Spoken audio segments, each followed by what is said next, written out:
दोस्तों, थंबनेल से आपको अंदाज़ा हो गया होगा कि आज की ये वीडियो जिन्नात के बारे में होने वाली है। जिन्नात के वजूद के बारे में साइंस नहीं मानता, यहाँ तक कि कुछ इंसान भी नहीं मानते, लेकिन कुरान मजीद में इसके वजूद का साफ साफ जिक्र मिलता है कि जिन्नात होते हैं। इसलिए दोस्तों, जिन्नात के बारे में हम आज एक ऐसा ही दिलचस्प वाक़या आपको सुनाएंगे कि जिसके बारे में सुनकर आप भी हैरान हो जाएंगे।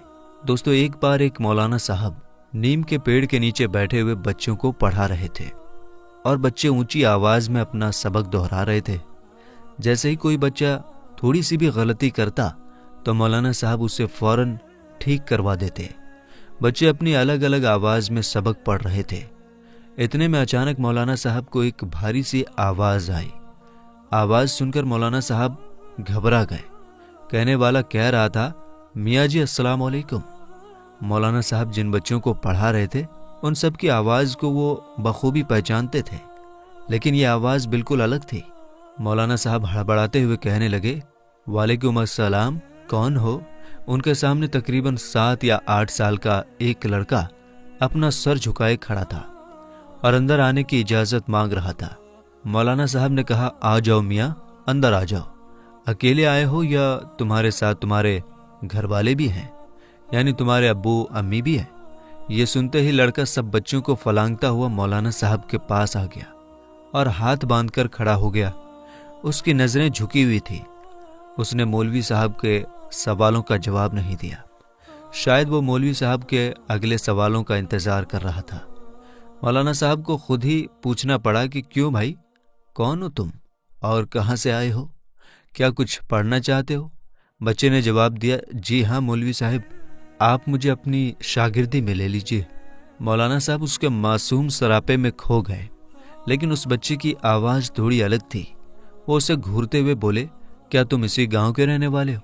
यहाँ तो लोग पंजाबी भी ठीक से नहीं बोल पाते और तुम बिल्कुल सटीक उर्दू बोल रहे हो।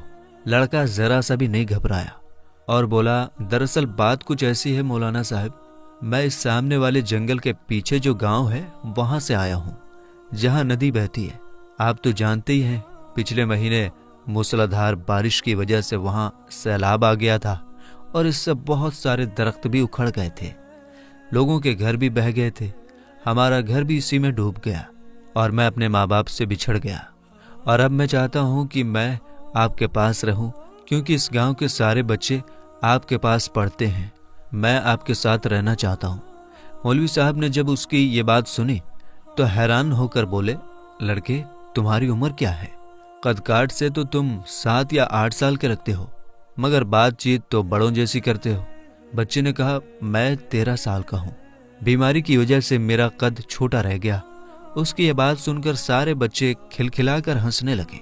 मौलवी साहब ने वहीं बैठे बैठे 1-2 बच्चों को छड़ी टिका दी और लड़के से कहने लगे, अच्छा बेटा, तुम आज से खुद को हमारी शागिर्दी में समझो, और हाँ, तुम्हारा नाम क्या है? बच्चे ने कहा, जी मेरा नाम मिराजुद्दीन वल्द सिराजुद्दीन है। उसकी उर्दू पर देहाती बच्चे फिर से हंसने लगे और अब तो मौलवी साहब भी हंस पड़े। उन्होंने बच्चों को छुट्टी दे दी और कहा कि अगर कहीं कोई अच्छा सा सालन मिल जाए तो मेरे लिए उसे अलग से कटोरी में जरूर लाना। दाल साग तो हमें हजम नहीं होता। नया लड़का ये बात सुन रहा था। वो जल्दी से बोला, मौलवी साहब, आज मैं आपके लिए खाना लाऊं? मेरी बहन इसके अगले वाले गांव में रहती है और बड़ा अच्छा खाना बनाती है।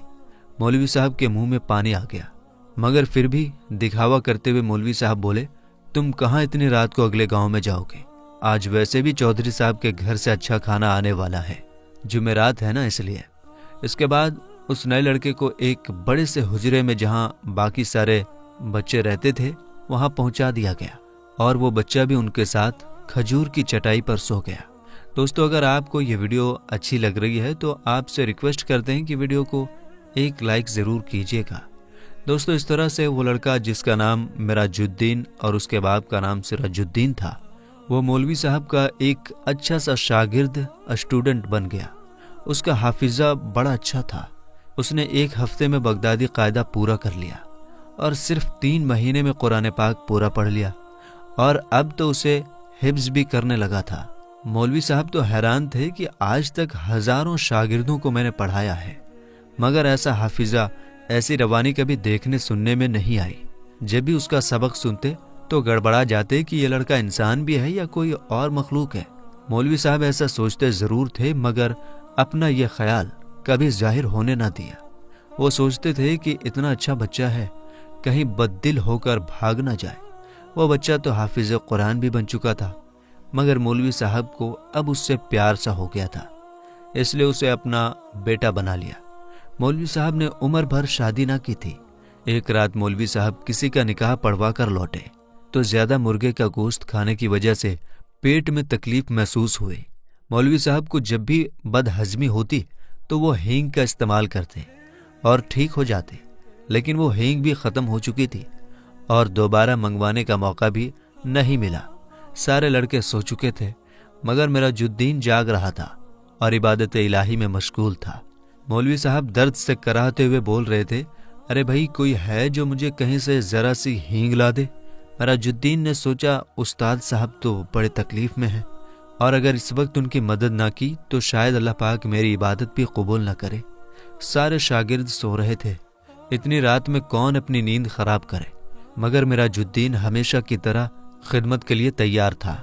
जानमाज लपेट कर ताक में रखी और मौलवी साहब के पास आकर खड़ा हो गया। मौलवी साहब, मैं ला दूंगा आपको हींग, मुझे पता है हींग कहाँ मिलती है। मौलाना साहब ने कहा, तुम कैसे लाओगे?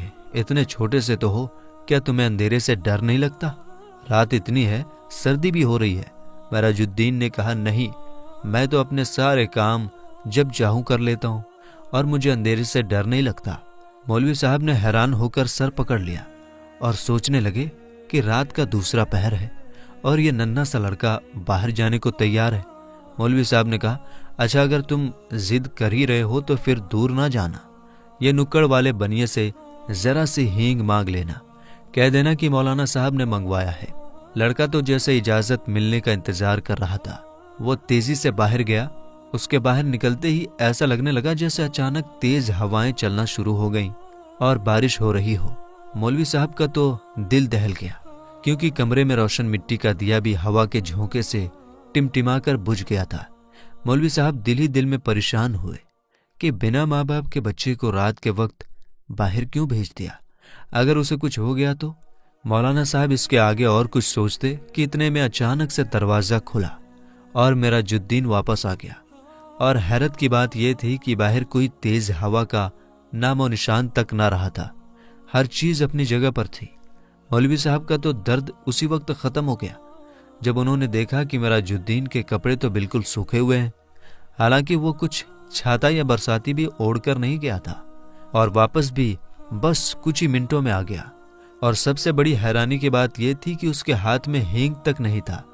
मौलवी साहब ने अपनी हैरत छुपाते हुए कहा, क्यों बेटा, ले आए हींग? उसने कहा, जी हजरत, ले आया। मौलवी साहब ने कहा, कहाँ है? तो फिर मुझे दे दो, लाओ मुझे दो। मेराजुद्दीन ने कहा, वो मैंने बाहर सहन में लाकर रख दिया है, आप मेरे साथ चलकर देख लें और जितनी चाहिए ले लें। मौलवी साहब को तो गुस्सा आ गया कि अब मैं बाहर जाकर सहन से खुद ही हींग उठा कर लाऊं। जब उस दुकानदार से ले आए हो तो मेरे हाथ में पकड़ाने में तुम्हें क्या परेशानी है?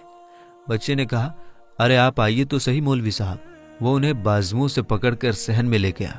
मौलाना साहब की तो आंखें फटी की फटी रह गईं।